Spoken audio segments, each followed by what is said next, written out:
This is a wonderful thank you to Timothy and Tom and Michael and the Religious Freedom Project for putting this together. This is the first of what I think will be many panels, symposia, discussions at Georgetown and elsewhere on these very important issues. I don't think this question is going away. It's wonderful to look around this room and at this panel, and I feel like it is a reunion, as Michael graciously mentioned. Melissa and he and I and others in this room, I just thought I saw Steve McFarland walk in, others have been involved in trying to protect and promote and make more robust religious liberty for a long time, going back to the Religious Freedom Restoration Act and the Religious Land Use and Institutionalized Persons Act. And there's an oddity, I suppose, on the panel here in that we are all, I think, professed and past and present defenders of strong, robust religious liberty rights and prerogatives and exemptions, more so than I think a more representative panel might be. I don't know that that's true across the board. I can tell you from experience within the federal government that there are many bureaucrats who are just busy every day with their own little statutes and implementing them, and then when they're met with a request for a religious exemption, they really don't know what to do with it. It's quite a strange thing for them.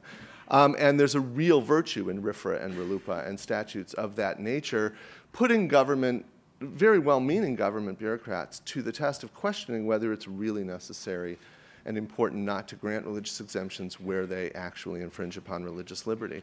And so I think most of us in this room, and certainly on the panel here, share a lot of perspectives. But I guess I'm here to take a somewhat contrary position to all of my fellow panelists on the question of whether, as a matter of law, this religious exemption for any of these groups would be required under RFRA. I have my doubts. I'm quite dubious about that on both of the prongs that Melissa and Michael talked about, both the substantial burden side of the equation and the compelling governmental interest side.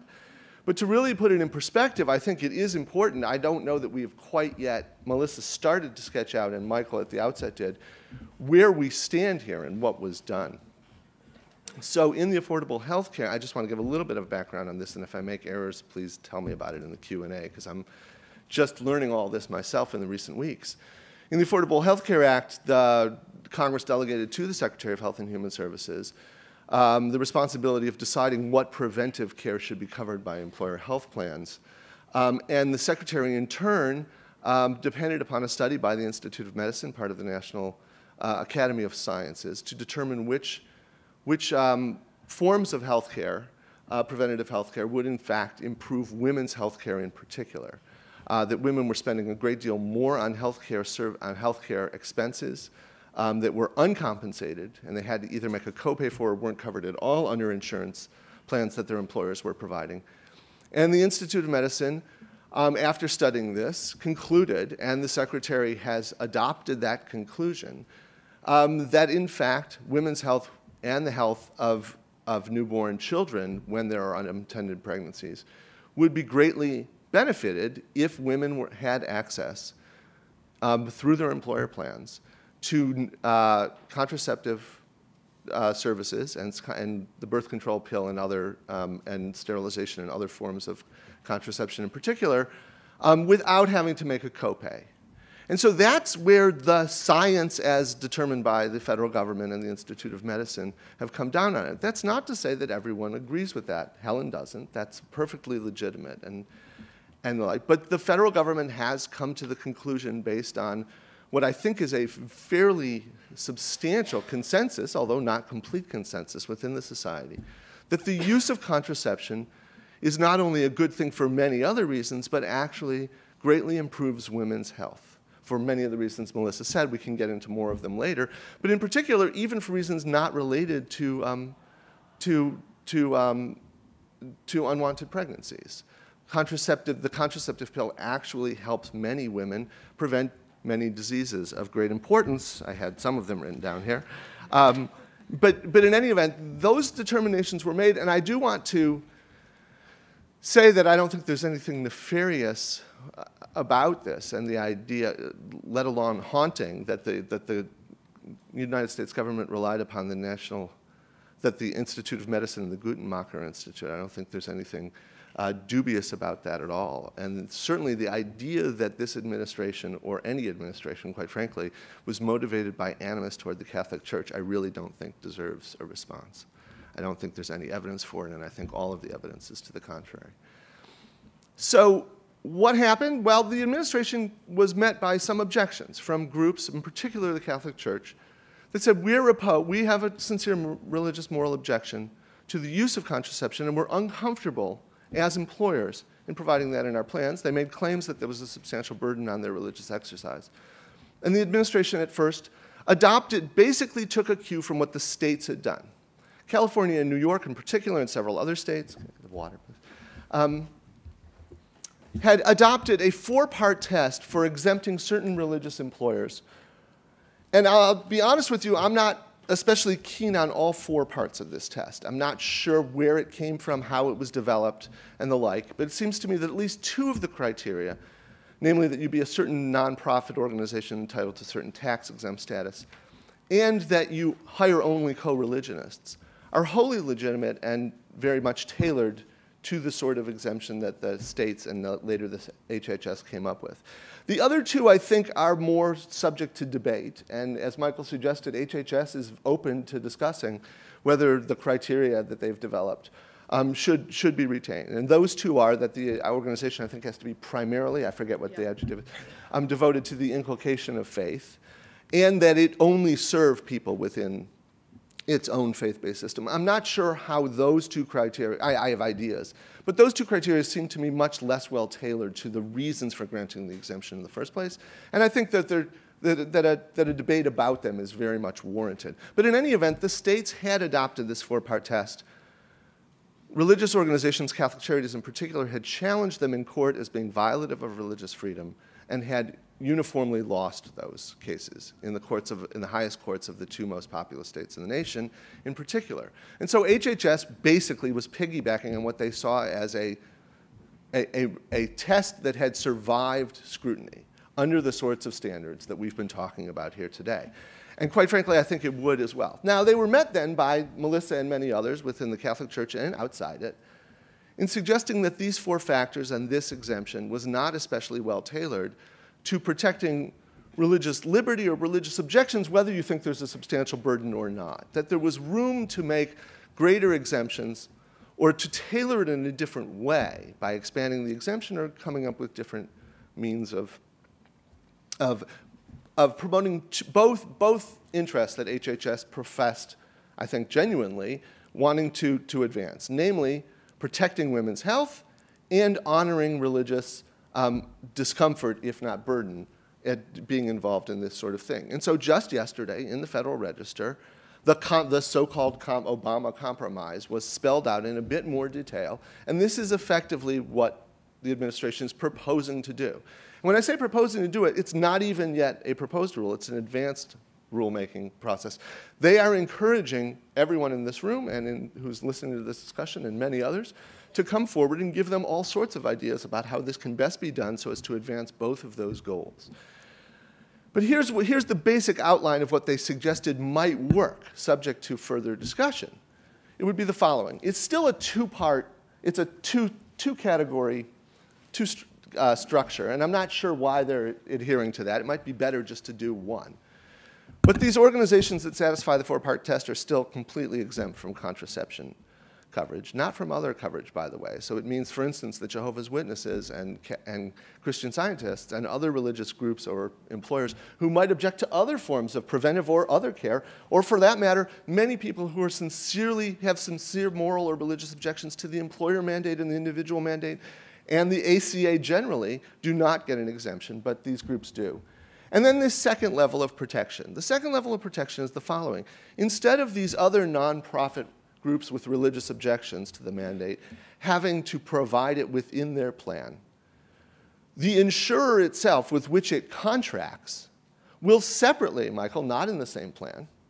The employer will not have to pay for it, contract, or anything else. The insurer itself will provide a separate plan and notice to the employees and to the women that they are entitled to get it directly from the insurer without any involvement of the employer. And in that way, now the government has, there is a big question, I think a statutory question of the authority to do this that I haven't looked into at all. But assuming they do this, the theory here is quite frankly that this will not impose a cost on the employer or on the insurer. Now, Michael objects to that.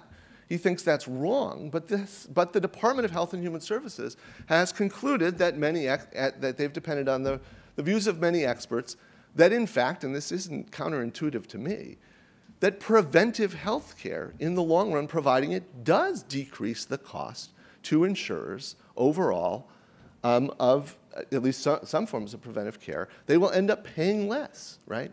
They will pay less if people don't get pregnant than if they do. And therefore, it is in their economic interest.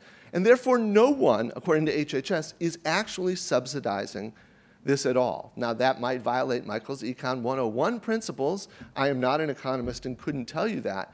But the United States government has concluded that that's the case. We'll see. I mean, we'll see whether insurers are willing to do this or whether they complain that it's costly and whether they're willing to do it. But the employer will really have nothing to do with it. So that's the compromise. There's more details about self-insured plans and about administrators doing it rather than the employer. We can talk about that in the question and answer session. So it's a two-pronged accommodation, I think a very generous accommodation, two-pronged accommodation, to make sure that employers are nowhere near the payment or the support or the sponsorship of contraceptive care if they have religious objections to them. Now, I think personally that this is a good thing and a salutary thing, and I agree with Melissa, it was good for the administration to do it. But I have to say that I don't think it's legally required, and I don't think it would have been legally required to provide any exemption at all. I think Melissa and Michael and Helen will agree with me that the history of cases under both the Free Exercise Clause before the court stripped it to its core and RFRA after that, in case after case in which persons have objected to the use of their money indirectly being used for something that they find sinful and wrongful, has not required an exemption to those laws. And it's funny to me that Michael raises the analogy of war. It is not the case that the Constitution or RFRA requires an exemption to someone going off to war. Congress provided such exemptions and was constitutionally required to extend them to people who were opposed to all war on non-religious grounds, for that matter. But it is not the case that you cannot be compelled to support the war effort. We all do. All of these Catholic employers do. They pay tax. Those that pay taxes do support the war effort, right? Our resources are used every day in ways that I'm confident every one of us in this room thinks of as immoral. There are things that my government does that I think that I'm opposed to, and I can't stand the idea, and I'm morally opposed to the idea of my tax dollars being used for those functions. And that's true for all of us. And it was true for these employers as well before this mandate kicked in. They knew, these employers all knew that their salaries that they were paying to their employees were being used for their employees to use contraception, as the vast majority of them do. They were paying taxes that were being used for the government to pay for contraception that they disagreed with. And quite frankly, I am having a bit of trouble understanding the claim of substantial burden, although I think there has been, Helen's absolutely right, there has been, this very thing has prompted a lot of really useful and helpful, to me anyway, thinking and writing about what the nature of the burden is when one's money is used in an indirect way with an intervening private choice, in fact, several intervening private choices, between the money. It's not like the employer said, here's money that we want you to go out and use to engage in premarital sex and to use for contraception. The employer sets up a plan that covers 10,000 things, and individual employees, unbeknownst to the employer, will choose or not choose to use it for contraception or something else. And the employer isn't supporting that any more than it is with its salary dollars or its tax dollars. Now, there might be a little bit more of a proximity in the money in some cases. It's case by case. And there's interesting questions about proximate material cooperation with evil that have, as Helen suggests, have engendered great debate within the Catholic Church and elsewhere. Very useful debate. But I think this, on almost any case, this doesn't really seem to me to be much of a substantial burden. And like I said, in every court case that has raised similar issues, the courts have rejected the claim either on the ground that there was no substantial burden, a Ninth Circuit case about student fees being used for abortions, or on the ground that the state could not have possibly afford to grant these exemptions as a matter of law, because it wouldn't just be this exemption, right? If HHS had to grant this exemption, it would have to grant an exemption to anyone who has a religious objection, presumably, to any part of the mandate. It would be blowing quite a huge hole through women's health care from their employer health care plans. Now, it's absolutely right that the government could do it itself in some ways, I suppose. But I am very confident that on both prongs of I'm less confident on the substantial burden prong because the courts can be very deferential on that prong. But I'm confident that if given the previous case law on these questions, the legal claims will probably not be successful here. Now, having said that, I agree with Melissa that I think this is a good thing, and I think it's really important to describe with accuracy how far the administration has bent over backwards to try to be very sensitive to these religious objections. And I think it has, and I think this new compromise holds out the promise of being something that should give great comfort to most in the religious community who have deep and sincere objections to the use of contraception and to their association with the use of contraception by their employees. There's much else to say about this and about the details of these legal and administrative points, but there's plenty for us to talk about in the Q&A, so I'll leave it at that.